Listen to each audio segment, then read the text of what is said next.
मंदोदरी का जन्म मयासुर और हेमा की पुत्री के रूप में हुआ था। वो न केवल सुंदर थीं, बल्कि विद्या, धर्म और नीति में भी पारंगत थीं। उनके नाम का अर्थ ही मधुर है और वो अपने स्वभाव से इस नाम को सार्थक करती थीं। मंदोदरी की बुद्धिमत्ता। मंदोदरी रावण के हर निर्णय में उनकी मार्गदर्शक थीं। जब रावण ने सीता का हरण किया तो मंदोदरी ने उन्हें बार बार समझाया कि यह निर्णय गलत है। उन्होंने कहा, स्वामी, धर्म का मार्ग छोड़कर आप लंका को संकट में डाल रहे हैं। पर रावण का अहंकार उनकी बातों को अनसुना कर गया।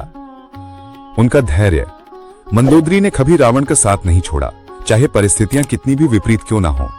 जब लंका युद्ध में जल रही थी, तब भी मंदोदरी ने धैर्य और शांति से रावण को सही मार्ग दिखाने की कोशिश की। उनकी भक्ति। मंदोदरी शिव और विष्णु की परम भक्त थीं।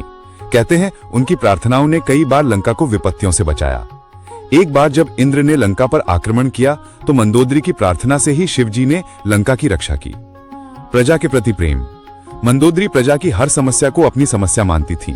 वो अक्सर रावण से प्रजा के कल्याण के लिए नई योजनाएं लागू करने की बात करती थीं। एक अनजाना तथ्य।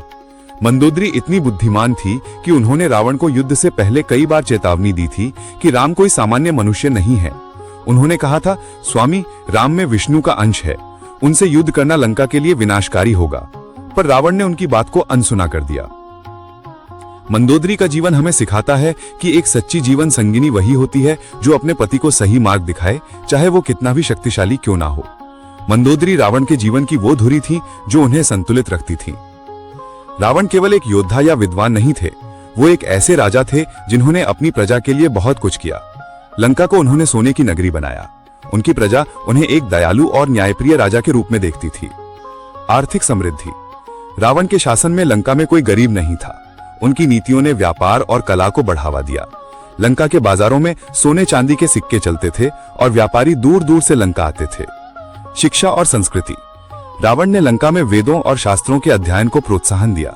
उन्होंने कई विद्यालय स्थापित किए जहां प्रजा के बच्चे मुफ्त शिक्षा प्राप्त करते थे। न्याय व्यवस्था।